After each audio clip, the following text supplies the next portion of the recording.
Section 19, Legal Hotline Q&A, Short Sales, Part 3. Several weeks had passed since Tom and Emily's lender approved their short sale. As Mark was organizing his files, another agent stopped by his office. "I've got a short sale that's turning into a mess," she said. "The buyer wants to cancel. The lender wants to reduce commissions. Another buyer submitted a backup offer. I don't even know where to begin." Mark smiled. "I think Lisa has exactly what we need." A few minutes later, they were sitting in Lisa's office. Lisa laughed. "Welcome to another edition of the Arizona Legal Hotline." She opened another folder filled with actual legal hotline questions. These situations happen more often than you think. Legal hotline question number 1. Can a buyer cancel a short sale by email? Lisa looked at Mark. Suppose the buyer decides they no longer wants the property before the seller delivers the agreement notice. The buyer's agent sends an email canceling the contract. Is that effective? Mark thought about it. If the contract allows notices by email, I would think it could be. Lisa nodded. That's generally correct. She explained that under the Arizona Realtors residential purchase contract, if the parties have agreed to receive notices electronically, email may constitute valid notice when sent in accordance with the contract terms. Whether a buyer has the contractual right to cancel depends on the language of the purchase contract and the short sale addendum. The important lesson, Lisa said, is to follow the contract. Never assume a text message, phone call, or casual conversation changes the legal rights of the parties. Mark smiled. So documentation matters. It always does. Legal hotline question number 2. Can a lender force the buyer's broker to reduce their commission? Mark asked another question. I've heard lenders sometimes ask brokers to reduce their commission. Lisa nodded. It happens. She explained that commission agreements exist between the brokers, not the lender. That doesn't mean the transaction will always close exactly as everyone hopes. But the lender doesn't automatically have the legal authority to rewrite compensation agreements between licensed brokers. She reminded Mark of another important Arizona rule. AAC R428-1101 reminds us that licensees should not allow disputes with one another to interfere with serving the client. Our responsibility is to remain professional while protecting our client's interests. Legal hotline question number 3. Can a buyer's broker contact the seller's lender? Lisa continued. The answer depends on the circumstances. She explained that under the Arizona Realtors short sale addendum, the seller authorizes the buyer and the buyer's broker to obtain limited status updates regarding the lender's approval process. That authorization helps everyone stay informed, but it doesn't require the lender to respond. I see. Mark nodded. So authorization and obligation aren't the same thing. Exactly. She then described a different situation. What if a second buyer's broker, whose offer was rejected, contacts the lender directly, hoping to convince the lender to accept their client's offer instead? Mark immediately answered, "That doesn't sound appropriate." Lisa smiled. It generally isn't. She explained that attempting to interfere with an existing purchase contract may create significant legal concerns. Our job is to respect existing contractual relationships.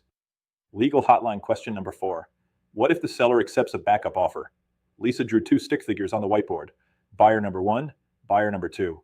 Suppose buyer number 1 has an accepted short sale contract.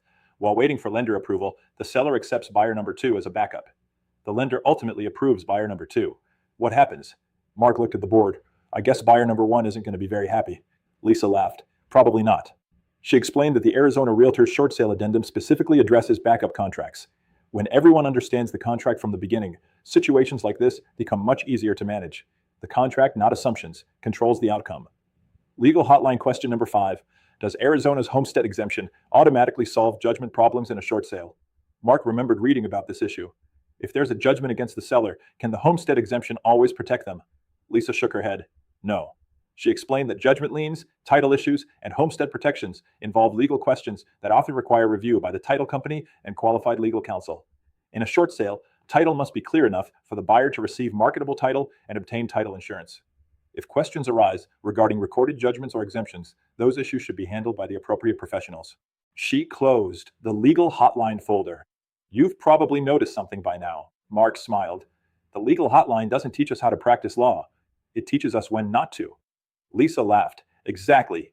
It reminds us to follow the contract, protect confidential information, communicate professionally, and know when to involve attorneys, escrow officers, title companies, or lenders. Mark looked over Tom and Emily's completed file. I've learned that the best short sale agents aren't the ones who know every answer.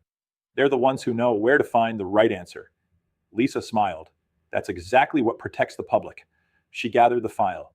And now that we've completed the legal foundation of short sales, we're ready to move into the final phase of the course, bringing the transaction to a successful closing while avoiding the common mistakes that can derail the process. Key takeaways. Always follow the notice provisions contained in the purchase contract and short sale addendum. Professional communication and documentation are essential throughout every short sale transaction. Commission disputes should never interfere with serving the client or completing the transaction.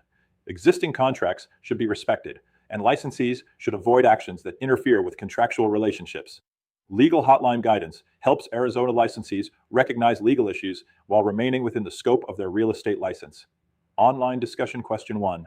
Why is it important for Arizona real estate professionals to carefully follow the notice provisions in the purchase contract? Answer.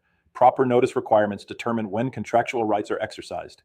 Following the contract helps prevent misunderstandings and reduces the risk of disputes between the parties. Question 2. Why should commission disputes never become the client's problem? Answer. Arizona's commissioner standards require licensees to avoid allowing disputes with other licensees to jeopardize or delay a client's transaction. Maintaining professionalism helps protect the client and the integrity of the transaction. Question 3. What is one of the greatest benefits of reviewing Arizona legal hotline questions? Answer. Legal hotline questions expose licensees to real-world situations that help them recognize legal issues, understand contract provisions, and know when to seek guidance from attorneys or other professionals.